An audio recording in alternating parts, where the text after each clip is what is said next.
The air in Charleston on that humid May morning of 1862 hung thick and heavy, not just with the scent of salt marsh and distant jasmine, but with the palpable tension of a city under siege. The war, barely a year old, had already etched lines of worry onto every face, tightened the grip of military patrols, and transformed the once bustling harbor into a fortress of Confederate might.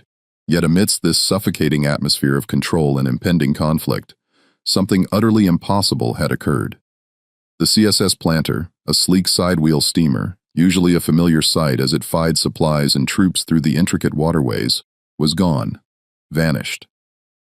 Not sunk by Union shells, not captured in a skirmish, but stolen. And not by a daring Union commando raid, but by a man, a slave, who had piloted it directly out of the heavily fortified harbor, past the formidable guns of Fort Sumter, and into the waiting arms of the Union blockade. The news, when it finally broke through the initial disbelief and frantic denials, spread like wildfire, igniting outrage among the Confederate command and a flicker of defiant hope among the enslaved population. How could a man legally considered property, without formal education or military training, navigate a warship through a labyrinth of mines and batteries past vigilant sentries using the very signals of his captives?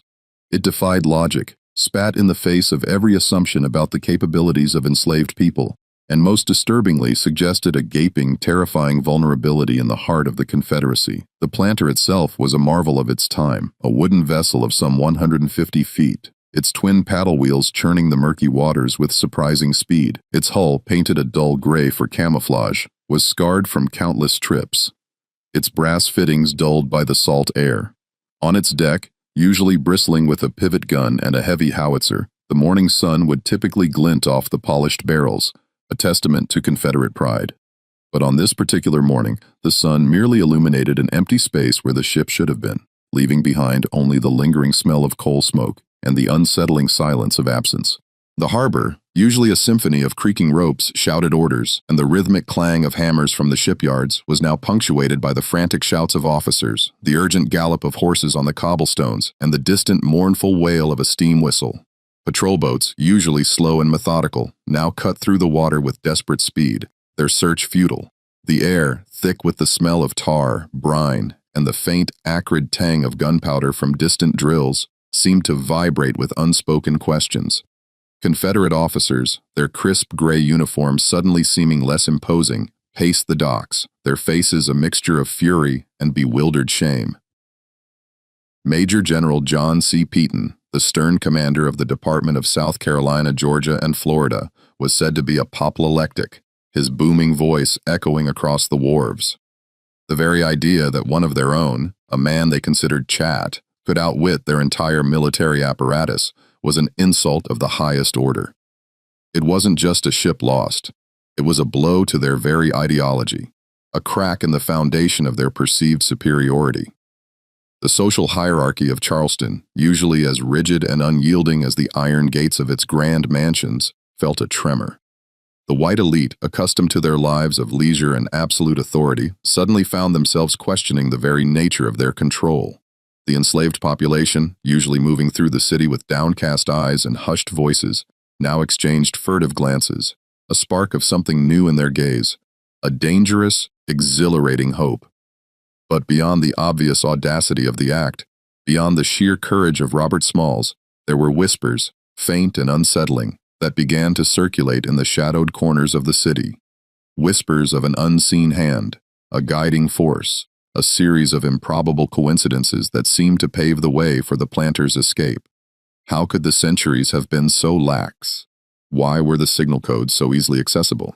And what of the mysterious Confederate officer, Lieutenant Abernathy, who had been aboard the Planter just days before its disappearance, and whose own sudden absence from the city seemed almost too convenient? The official narrative would be one of a daring slave, a brilliant act of defiance, and it was, undeniably.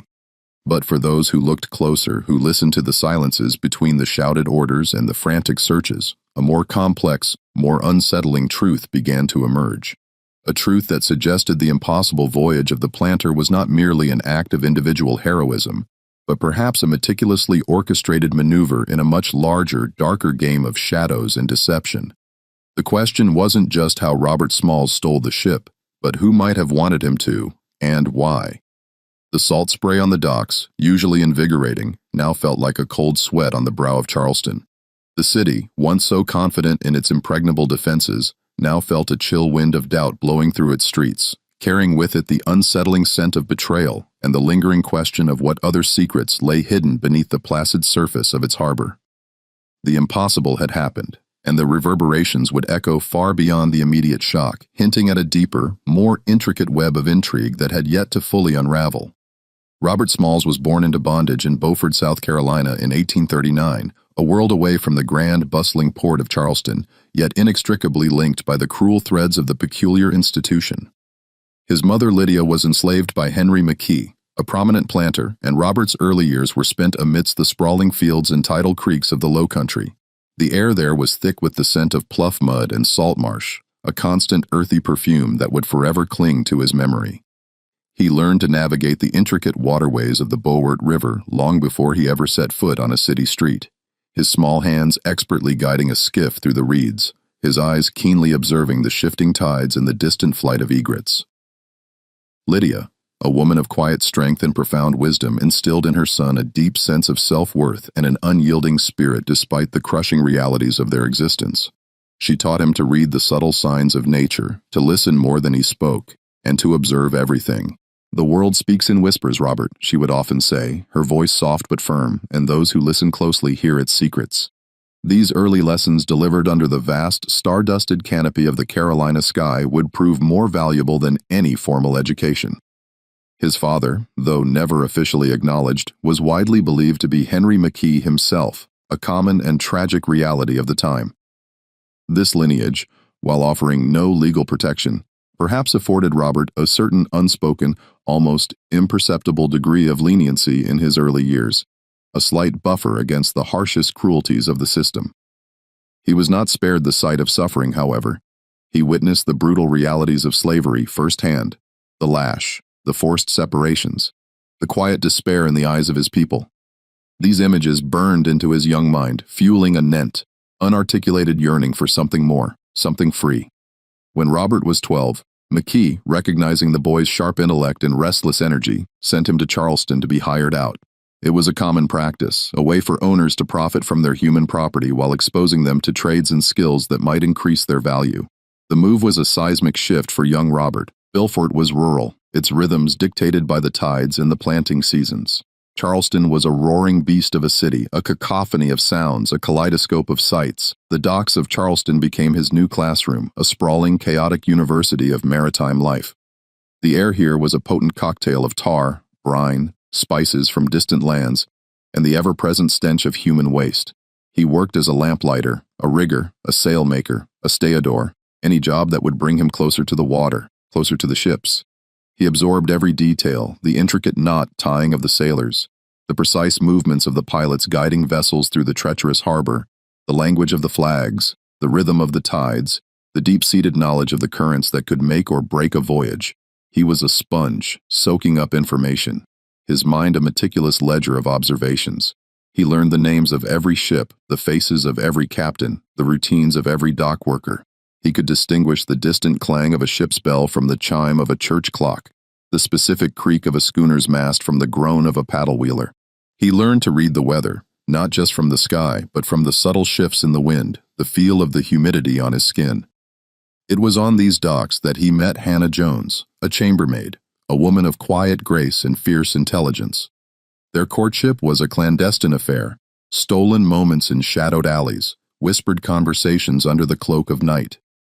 They found solace and strength in each other, a shared dream of a life beyond the confines of their bondage. They married in 1856, their union a defiant act of hope in a world that denied them basic human rights. Their children, Elizabeth and Robert Jr., became the very heart of his existence, the living embodiment of his desperate need for freedom. Every day as he watched them play, their innocent laughter echoing through the cramped quarters they shared, the weight of his responsibility grew heavier, the yearning for liberation more urgent. The social world of enslaved people in Charleston was a vibrant, resilient tapestry woven with threads of shared suffering and enduring hope. They formed their own communities, their own churches, their own networks of communication. Whispers of resistance, of escape, of the distant promise of the North traveled through these channels, carried on the wind like dandelion seeds. Robert was a part of this network, a quiet observer, but a trusted one. He saw the subtle acts of defiance, the hidden strength, the unwavering faith that one day their chains would be broken. He spent countless hours on the decks of various vessels, from small fishing boats to grand merchant ships, learning the intricacies of their operation. He became a skilled rigger, then a wheelman, his hands growing accustomed to the feel of the helm, his body attuned to the subtle vibrations of the engine. He knew the harbor like the back of his hand, every shaw, every channel, every hidden marker. He could navigate it blindfolded, guided by instinct and an encyclopedic knowledge of its depths and currents. As the drums of war began to beat louder, Robert observed the Confederate military operations with a keen, almost detached interest. He saw the fortifications being strengthened, the new guns being mounted, the constant drills. He watched the troop movements, the supply ships coming and going, the intricate dance of a city preparing for battle. He was a ghost in their midst, an invisible man, seeing everything, hearing everything, yet perceived as seeing and hearing nothing of consequence. In the quiet solitude of his mind as he steered ships through the moonlit harbor or watched his children sleep, Robert wrestled with his fate. The dreams of freedom, once a distant, shimmering mirage, now began to coalesce into a tangible, desperate plan. He knew the risks, the unimaginable consequences of failure. But the alternative, a life of perpetual bondage for himself and his children, was a fate far more terrifying than any gallows. The city, the harbor, the ships, the very air he breathed, all were instruments of his oppression. But he was slowly, meticulously learning to turn them into instruments of his liberation. If you're finding this story as fascinating as the historical mysteries it uncovers, consider subscribing to stay updated on more untold American stories.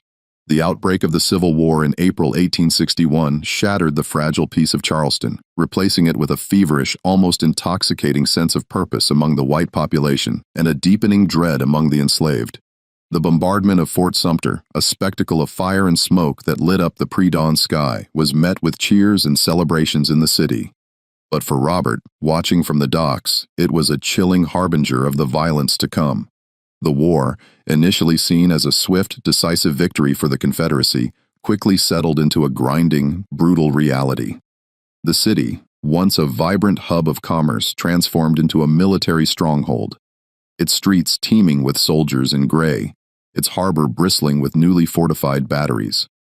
Robert's skills as a wheelman, honed over years of navigating the treacherous Charleston harbor, became invaluable to the Confederate war effort.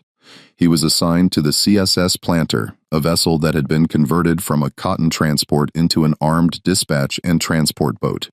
It was a crucial cog in the Confederate machine, fing troops, supplies, and dispatches between the various fortifications dotting the harbor and the coastal islands. For Robert, it was a bitter irony. His expertise, his very lifeblood, was now being used to strengthen the chains that bound him. The Planter was a sleek, fast vessel, its paddle wheels capable of cutting through the water with impressive speed. It was armed with a 32 Tsualbi pivot gun and a 24-pound howitzer, formidable weapons for a ship of its size. Robert spent countless hours at the helm, his hands gripping the polished wood, his eyes scanning the familiar waters. He learned every nuance of the ship, the groan of its engines, the precise amount of steam needed for a quick turn, the subtle vibrations that indicated a change in the current. He knew its strengths, its weaknesses, its every secret. The crew consisted of a mix of white officers and enslaved laborers. The officers, often young and full of the Confederacy's zealous pride, treated Robert and the other enslaved men with a mixture of casual indifference and condescending authority. They saw them as extensions of the ship itself, tools to be used, not men to be acknowledged. This perception, however, was Robert's greatest advantage. He was invisible, a shadow moving through their world, observing, listening, absorbing every detail. He learned the routines of the Confederate officers with meticulous precision. He knew when Captain Relier would retire to his cabin for his evening whiskey, when Lieutenant Riley would take his customary smoke on the stern, when the sentries would change shifts. He memorized their conversations, their boasts, their complaints, piecing together a mosaic of their habits and vulnerabilities. More critically, he learned the intricate system of Confederate signal codes, the flags, the whistles, the specific sequences that allowed vessels to pass through the heavily guarded harbor checkpoints. He watched, he listened, he committed every detail to memory, a silent, living cipher.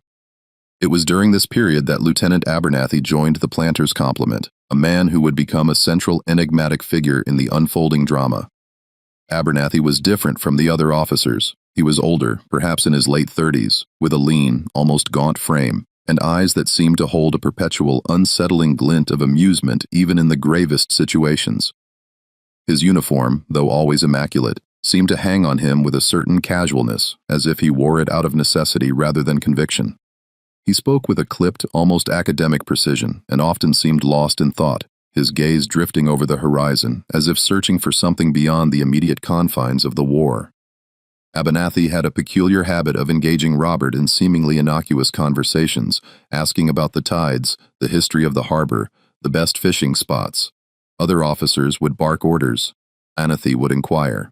He would sometimes linger on deck after the others had retired, watching Robert at the wheel, a faint, unreadable smile playing on his lips. He never spoke of the war with the same fervent patriotism as his peers, often offering cynical, almost philosophical observations about the futility of conflict. Robert, ever the keen observer, noted these anomalies. He sensed a depth, a complexity in Abernathy that set him apart, a man who seemed to be playing a role rather than simply living it. The atmosphere in wartime Charleston was thick with paranoia and suspicion. Rumors of Union spies abounded, and the Confederate authorities were ruthless in their pursuit of anyone suspected of disloyalty. Enslaved people, always under scrutiny, found themselves under even greater surveillance. Yet, Abernathy seemed to move through this climate with an almost reckless disregard for caution. He would sometimes leave sensitive documents carelessly on his desk or engage in hushed conversations with unknown figures in dimly lit taverns. Conversations that Robert, with his acute hearing and practiced invisibility, sometimes caught snippets of words like rendezvous, intelligence, and northern lines would float through the air, tantalizing and unsettling. Robert's internal conflict grew with each passing day. He was a man caught between two worlds, the world of his enslavers, which he served with outward obedience, and the hidden world of his dreams, where freedom beckoned. The planter, once a symbol of his bondage, began to transform in his mind. He saw it not as a Confederate warship, but as a vessel of liberation, a key to unlock the chains of his family. Abernathy's strange behavior, his subtle deviations from the expected Confederate norm, began to plant a seed of an idea in Robert's mind. Could this man, this enigmatic officer, be more than he seemed? Could his presence, his peculiar habits, be a sign, a subtle opening in the impenetrable wall of Confederate control?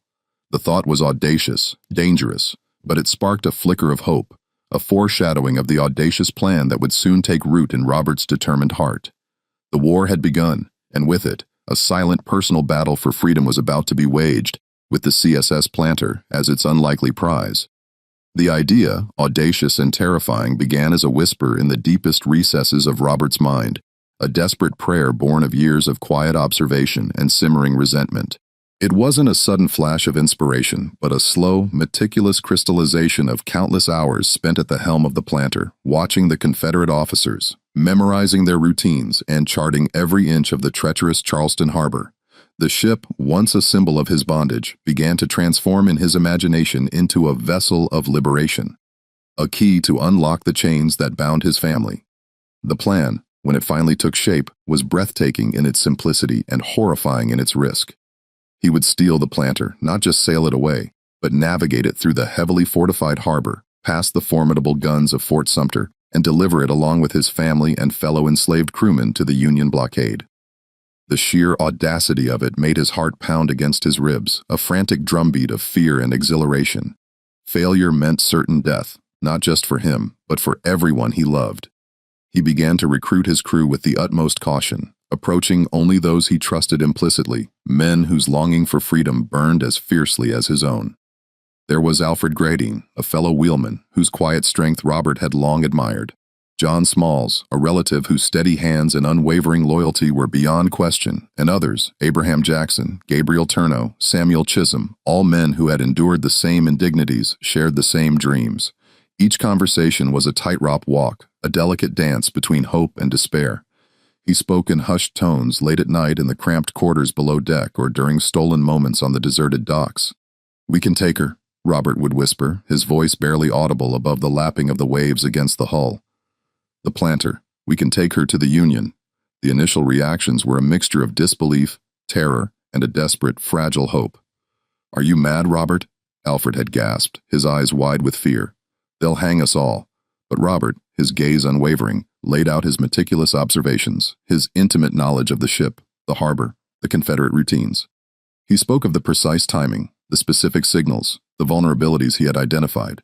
Slowly, painstakingly, he chipped away at their fear, replacing it with a growing sense of possibility, a shared conviction that this impossible dream might just be within their grasp.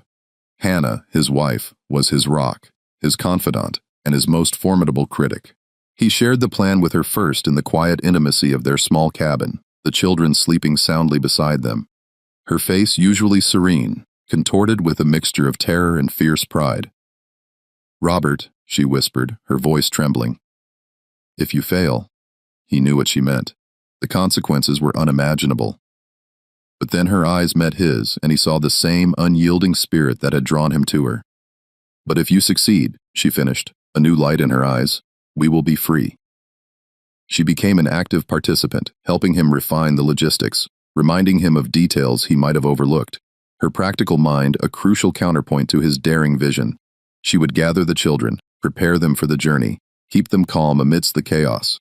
The logistics were daunting. They needed to gather their families, including the women and children, without arousing suspicion. They needed to ensure the ship was fully provisioned with coal and food.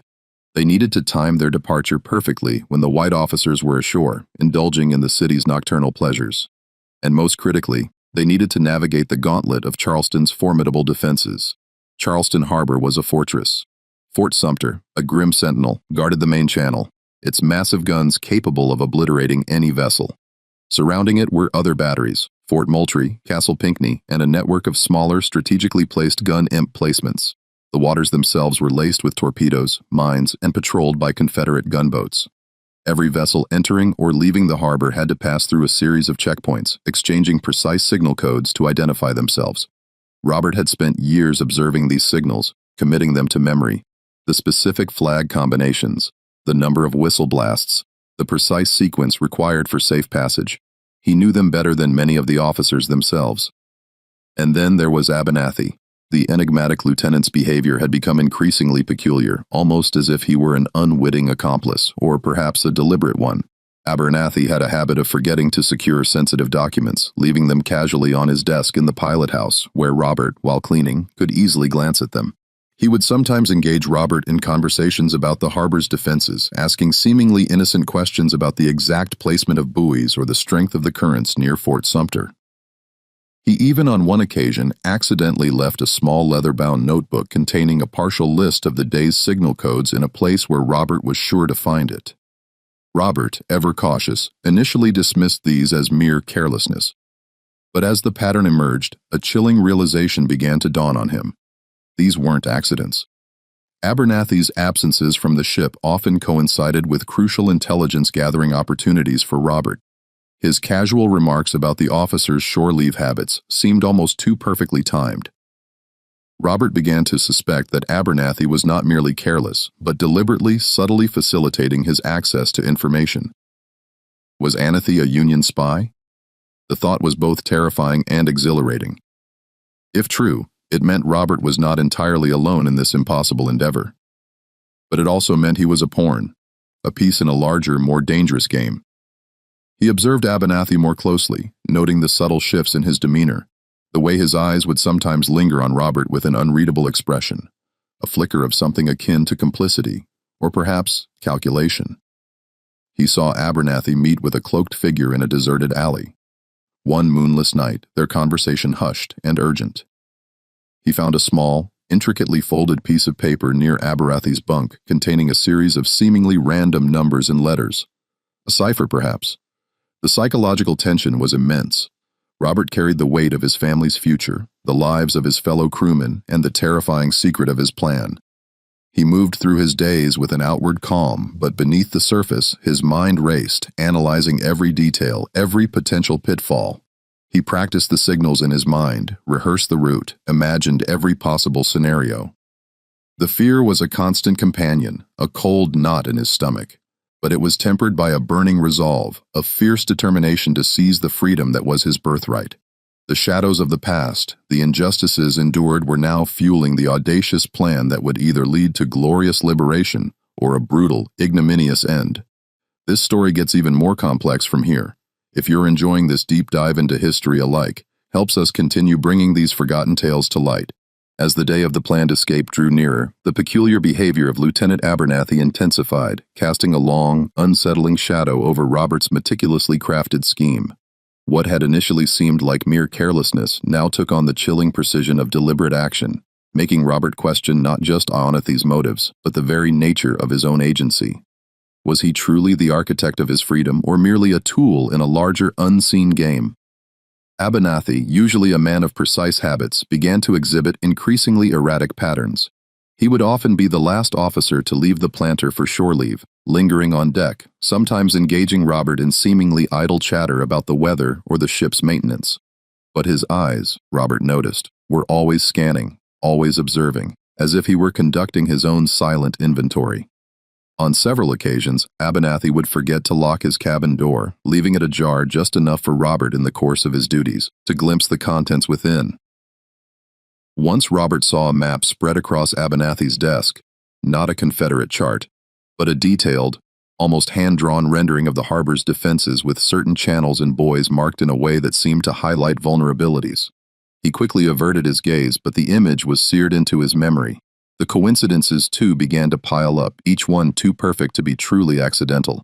A crucial guard post on the main channel, usually manned by 2 vigilant soldiers, would inexplicably be reduced to a single, often drowsy sentry on nights when the planter was scheduled for a late-night supply run. A patrol boat, known for its rigorous inspections, would be unexpectedly diverted to a distant island on the very evenings Robert had been meticulously observing the signal changes. Once a key to the ship's armory, where the heavy pivot gun was secured, was found dangling from a hook near the pilot house. An oversight so egregious it bordered on the absurd. Robert, his heart pounding, quickly returned it to its proper place, but the message was clear. An opening had been presented. One evening, while cleaning the pilot house after Abernathy had disembarked, Robert discovered a small leather-bound journal tucked beneath a stack of official Confederate dispatches. It was not Abernathy's usual logbook. Its pages were filled with strange symbols, seemingly random numbers and cryptic phrases in a language Robert didn't recognize, though some words looked vaguely German or Dutch. He quickly memorized a few lines, his mind racing, before carefully replacing the journal exactly as he had found it. This was no ordinary officer's diary. It was a coded message, a secret communication. Robert's growing suspicion that forces beyond his immediate control were at play became a constant, knowing presence. He began to feel like a puppet, his strings subtly manipulated by an unseen hand. He watched Abernathy with renewed intensity, searching for any tell, any sign of his true allegiance. He noticed that Abernathy often carried a small silver flask from which he would occasionally take a sip, not of whiskey, but of something clear and odorless. And sometimes, after these sips, his eyes would seem to sharpen, his movements become more deliberate, as if a fog had lifted from his mind. One sweltering afternoon, while the planter was docked for repairs, Robert overheard a hushed conversation between Abernathy and a man he had never seen before, a civilian dressed in plain dark clothes, his face partially obscured by a wide-brimmed hat. They spoke in low tones, their words barely audible above the clang of hammers from the shipyard. Robert caught fragments. The package is secure. Timing is critical. The northern lines await. The civilian handed Abernathy a small, tightly rolled parchment, which Abernathy quickly tucked into his inner coat pocket. The exchange was swift, clandestine, and utterly damning. The layers of deception seemed to multiply with each passing day. Was Abernathy a Union spy deliberately aiding Robert to deliver the planter and its valuable intelligence to the North? Or was he a double agent playing a more complex game, perhaps even using Robert as a decoy for a larger, more sinister Confederate plot? The paranoia was suffocating. Robert found himself scrutinizing every face on the docks, every passing glance, wondering who else was involved, who else knew. He felt a chilling sense of being watched, of being part of a grand, dangerous theatrical production where he was both the star and an unwitting extra. He began to notice other mysterious characters in the periphery of Abernathy's movements, a nervous merchant, always lingering near the docks when Abernathy was present, his eyes darting about. A quiet, unassuming lairess who seemed to deliver Abernathy's uniforms with unusual frequency, sometimes exchanging a quick, almost imperceptible nod with the lieutenant. These were not direct clues, but unsettling pieces of a puzzle that refused to fully form. The question haunted Robert. Was he being used as a pawn? The thought was bitter, a challenge to his pride and his deeply held desire for self-determination. Yet, if it meant freedom for his family, if it meant striking a blow against the system that enslaved them, could he afford to refuse the help, however tainted its source? The psychological tension was immense, a constant battle between his innate caution and his burning desire for liberty. He knew that the path to freedom was fraught with peril, but now it seemed it was also paved with shadows and secrets, a labyrinth of hidden agendas where the line between ally and manipulator was dangerously blurred. The Planter was not just a ship, it was a chess piece, and Robert Smalls, the enslaved wheelman, was about to make a move that would reverberate through history, perhaps guided by a hand he could not fully comprehend. The night of May 13, 1862, descended upon Charleston like a heavy shroud, thick with humidity, and the oppressive silence that often precedes a storm. For Robert Smalls, it was the night, the culmination of years of quiet observation, months of meticulous planning, and weeks of agonizing suspense. His heart hammered against his ribs, a frantic drumbeat echoing the distant rhythmic lapping of the waves against the Planter's hull. Every nerve ending was alive, tingling with a mixture of terror and an almost unbearable exhilaration. The white officers, including Captain Relier and Lieutenant Riley, had disembarked earlier that evening, heading into the city for a night of revelry, their minds far from the enslaved crew left aboard. This was the window, the narrow, perilous opening Robert had been waiting for. The air was still, heavy with the scent of jasmine from distant gardens, mingling with the acrid tang of cold smoke and the ever-present smell of the harbor. A sliver of moon, barely visible through the haze, offered little illumination, plunging the docks into a deceptive gloom. At precisely 3 a.m., Robert moved. His movements were fluid, practiced, each step deliberate. He roused the other enslaved crewmen, Alfred Gradine, John Smalls, Abraham Jackson, Gabriel Turno, Samuel Chisholm. Their faces etched with a mixture of fear and grim determination. There was no need for words. Their shared glances conveyed the enormity of the moment. They knew the stakes. The most delicate part of the plan was next, bringing their families aboard. Hannah, with a strength that belied her quiet demeanor, had gathered the children, Elizabeth Robert Jr., and the children of the other crewmen in a small, secluded shack near the docks. She had kept them calm, whispering stories of a new life, a free life, even as her own heart pounded with her mother's primal fear. Robert met them, his eyes searching Hannah's for reassurance, finding it in her unwavering gaze. He helped them board the Planter silently, the children bundled tightly, their small forms almost swallowed by the vastness of the ship. Each child, each wife was a precious cargo, a living testament to the desperate gamble they were taking. At 3:30 a.m., with everyone safely aboard and hidden below deck, Robert gave the order to cast off. The lines were untied with practiced ease. The gangplank retracted.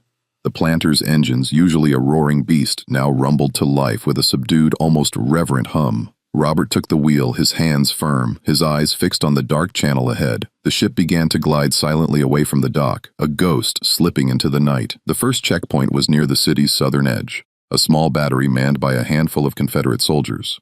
Robert, standing tall at the helm, donned Captain Reliera's straw hat, a distinctive piece of headwear he had often observed the captain wearing. It was a bold, almost theatrical gesture, a psychological weapon. He mimicked Relly's posture, his confident bearing, his very essence. As they approached, a sentry's voice cut through the darkness. "Halt! Identify yourselves, Robert." His voice steady, projected a tone of casual authority. "CSS Planter, Captain Relia on board, routine patrol." He then executed the precise sequence of whistle blasts and flag signals he had memorized, a series of short, sharp tootsies, and the raising of specific pennants. The tension was excruciating, each second stretching into an eternity. He could feel the eyes of the sentries on him, their suspicion a palpable weight. Then a return signal, a single whistle blast, and a wave of the lantern. They were through. A collective silent sigh of relief swept through the crew. The next checkpoint was more formidable. Fort Johnson, a heavily armed battery further down the channel. Again, Robert donned the hat, adopted the captain's swagger, and executed the signals. The fort's guns, dark and menacing, loomed in the darkness. He could almost feel their cold gaze. A moment of agonizing silence. Then another return signal passed. But the true test, the ultimate gauntlet, lay ahead. Fort Sumter. Its massive brick walls rose from the water like a sleeping leviathan, its cannon muzzles gaping, ready to unleash hell. The psychological terror was almost unbearable. Robert could feel the sweat trickling down his back, his hands gripping the wheel so tightly his knuckles were white. He knew that a single mistake, a single deviation from the precise signals would mean instant annihilation. As the planter approached Sumter, Robert executed the most complex sequence of signals, a series of flag changes and whistle blasts that he had rehearsed countless times in his mind. He mimicked Captain Ryer's distinctive gait on the deck, his confident wave to the sentries. He could hear the distant shouts of the fort's guards, their voices carrying across the water. He held his breath, his entire being focused on the task, on the precise timing, on the perfect execution. The seconds stretched, each one a lifetime, then a final, agonizingly slow return signal from the fort. They were clear. A wave of profound, almost dizzying relief washed over Robert. They had done it. They had passed the impossible. The planter was now steaming towards the open sea, towards the Union blockade. Below deck, the families who had endured the terrifying passage in hushed silence began to stir, a quiet murmur of hope replacing their fear. As the first faint streaks of dawn began to paint the eastern sky, Robert ordered the Confederate flag lowered. In its place, a white bedsheet, hastily procured by Hannah, was hoisted to the masthead. It fluttered bravely in the morning breeze, a stark symbol of surrender and a desperate plea for sanctuary. The Union blockade ships, dark silhouettes against the brightening horizon, slowly came into view. The USS Onward, a formidable Union gunboat, was the first to spot the approaching steamer. Initially, they prepared for battle, mistaking the planter for an attacking Confederate vessel. But then they saw the white flag fluttering defiantly against the rising sun. They saw the figures on the deck, dark-skinned men, women, and children waving frantically. As the planter drew closer, the Union sailors on the Onward could make out the face of the man at the helm. He was black, dressed in a Confederate captain's uniform, a straw hat perched jauntily on his head. He steered the ship with an air of quiet triumph, his eyes shining with a mixture of exhaustion and profound relief. The impossible had been achieved. Freedom, hard-won and terrifyingly close, was finally within reach. The journey had been a testament to his courage, his ingenuity, and perhaps to the subtle, unseen hand that had guided him through the shadows of that fateful night. We're approaching the most shocking revelations of this story. Make sure you're subscribed so you don't miss our next investigation into America's hidden past. The reception by the Union forces aboard the USS Onward was a mixture of stunned disbelief and cautious awe. Captain Frederick C. Finney, commander of the Onward, initially ordered his gunners to prepare for an attack, convinced the approaching planter was a Confederate ruse. But the sight of the white flag, and then the faces of the enslaved men, women, and children on deck, quickly dispelled his suspicions. When Robert Smalls, still wearing Captain Relia's straw hat, expertly brought the planter alongside the Onward, a hush fell over the Union crew. It was an unprecedented act, a feat of daring that defied all expectations. Robert, stepping onto the deck of the Onward, was immediately surrounded. He spoke with a calm, clear voice, recounting the details of their escape, the route they had taken, the signals he had used. But it was the intelligence he provided that truly electrified the Union command. He described the precise locations of Confederate mines in the harbor, the exact layout of the fortifications, the strength of the garrisons, and most critically the current Confederate signal codes. The planter itself, with its pivot gun and howitzer, was a valuable prize, but the intelligence Robert carried in his mind was priceless. He was immediately debriefed by a team of Union intelligence officers, their initial skepticism quickly replaced by a growing sense of wonder. Robert recounted every detail, every observation, every subtle nuance of Confederate operations he had absorbed over the years. He spoke of the officers' routines, the ship's capabilities, the vulnerabilities of Charleston's defenses. He even mentioned the peculiar behavior of Lieutenant Abernathy, the careless documents, the accidental absences, the strange journal with its coded messages. It was the mention of Abernathy that caused a stir among the Union officers. One of them, a stern-faced man named Major Thorne, leaned forward, his eyes narrowing. "Abernathy, you say? Lieutenant Abernathy?" Robert confirmed, describing the man's gaunt features, his cynical demeanor, his unusual questions.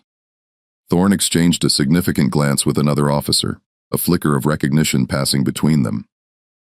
"We've had intelligence about a Confederate officer fitting that description," Thorne began, his voice low.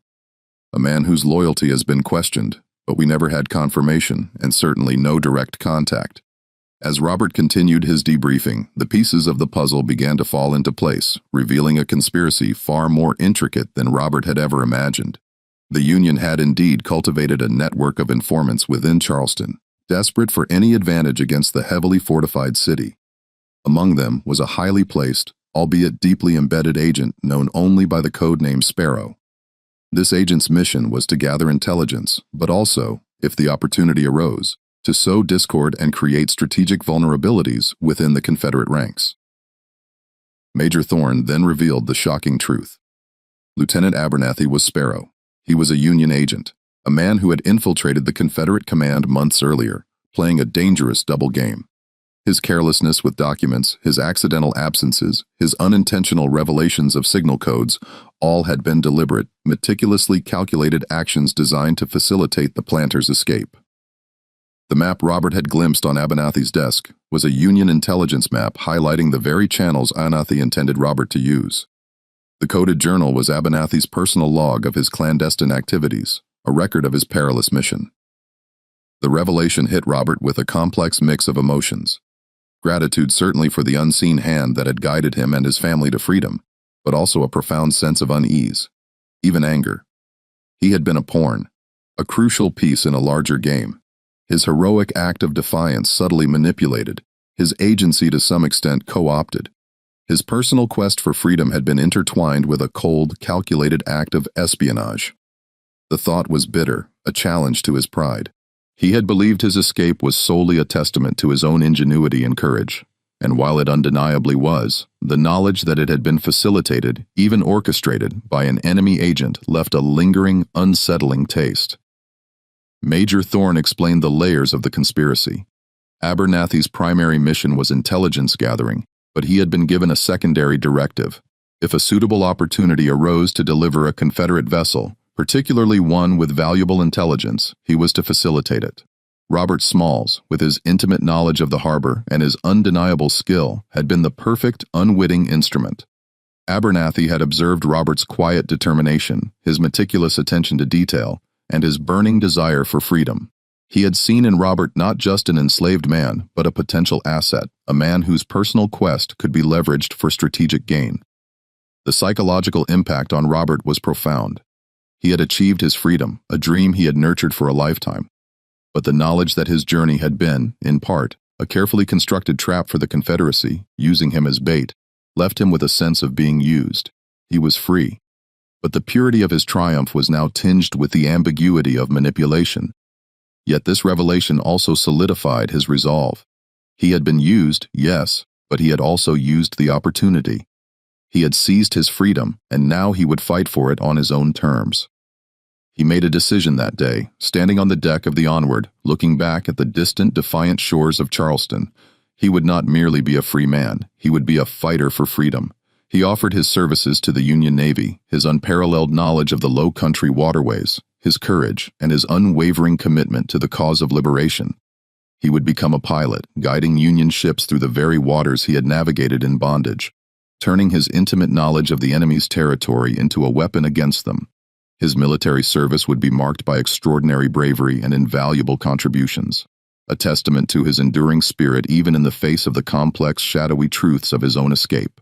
The layers of the conspiracy, the true extent of Abernathy's network, would remain largely hidden, a secret buried beneath the official narrative of a heroic escape, leaving Robert to grapple with the unsettling knowledge that his greatest triumph had been, in part, a carefully orchestrated dance with destiny. Robert Small's decision to serve the Union Navy was not merely an act of gratitude, but a profound declaration of his agency. He had been a pawn, perhaps, but he would now be a player, fighting for the freedom he had so audaciously seized. His knowledge of the intricate waterways of the South Carolina coast, particularly the treacherous channels around Charleston, proved invaluable. He became a pilot for the Union Navy, guiding ironclads and gunboats through Confederate minefields and past hidden batteries, his expertise saving countless Union lives and ships. He participated in numerous engagements, including the siege of Fort Sumter, a poignant full circle from the night he had sailed past its menacing guns. His courage under fire was legendary, earning him the respect of Union officers and sailors alike. He was a man transformed, no longer an enslaved wheelman, but a naval hero, a symbol of black bravery and ingenuity. After the war, with the dawn of Reconstruction, Robert Smalls returned to Buffett, a free man in a free land. His first act, a powerful symbol of his enduring spirit, was to purchase the very house where he and his mother had been enslaved, the former residence of his master, Henry McKee. It was a defiant reclamation of his past, a physical manifestation of his hard-won freedom. He transformed it into a school for black children, a beacon of hope and education in a community striving to rebuild itself. His leadership and unwavering commitment to his community quickly propelled him into the political arena. He served in the South Carolina House of Representatives and Senate, advocating tirelessly for civil rights, public education, and economic opportunities for formerly enslaved people.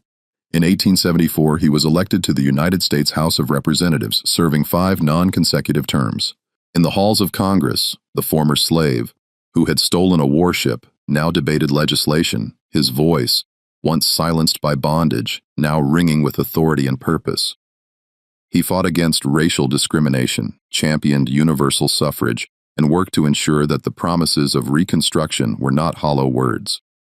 Yet despite his public triumphs, the lingering mystery of Abernathy's role and the full extent of the conspiracy remained a quiet, persistent shadow in Robert's mind. Abernathy, the Union agent known as Sparrow, simply vanished after the planter's delivery.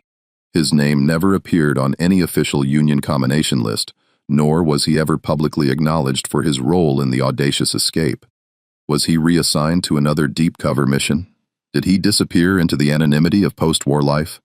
His identity forever erased to protect the secrets he carried? Or did he meet a darker fate, exposed and silenced by the very forces he sought to undermine? The unanswered questions hung in the air, a testament to the murky world of espionage, where heroes and villains often wore the same uniform. Robert in his later years would often sit on the porch of his Beaufort home, gazing out at the familiar waterways, the same tides that had carried him to freedom. He rarely spoke of Abernathy or the unsettling feeling of being a pawn in a larger game, but in the quiet solitude of his reflections, he undoubtedly wrestled with the ambiguity of that night. Was his escape a pure act of individual heroism, a testament to his own indomitable will? Or was it a master stroke of espionage, a carefully orchestrated maneuver by unseen forces with his courage merely the catalyst? The truth, perhaps, was a complex tapestry woven with both threads, his own extraordinary bravery intertwined with the calculated machinations of a hidden agent. The historical significance of Robert Smalls's actions cannot be overstated. He became a living legend, a symbol of hope and defiance for millions. His story inspired countless others to seek their own freedom, proving that the human spirit, even under the most oppressive conditions, could not be extinguished. He demonstrated the intellectual and strategic capabilities of enslaved people, shattering the racist myths of their supposed inferiority. But the enduring question, the one that continues to echo through the annals of history, remains. Was it all planned? Was the impossible voyage of the planter not just a daring escape, but a meticulously engineered intelligence operation with Robert Smalls, the brilliant, courageous wheelman, as its unwitting yet ultimately triumphant centerpiece?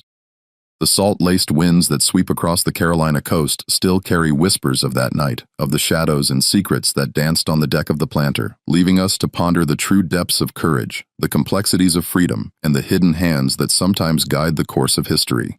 The past, like the deep, dark waters of Charleston Harbor, holds its secrets close, revealing only what it chooses, leaving the rest to the realm of tantalizing, unsettling speculation. If this story made you question what you thought you knew about history, share it with someone who appreciates the complexity of the past, and let us know in the comments. Do you think Robert Smalls was a brilliant strategist, or was he part of a larger conspiracy? Of a larger conspiracy? Of a larger conspiracy? Of a larger conspiracy? Of a larger conspiracy? Of a larger conspiracy?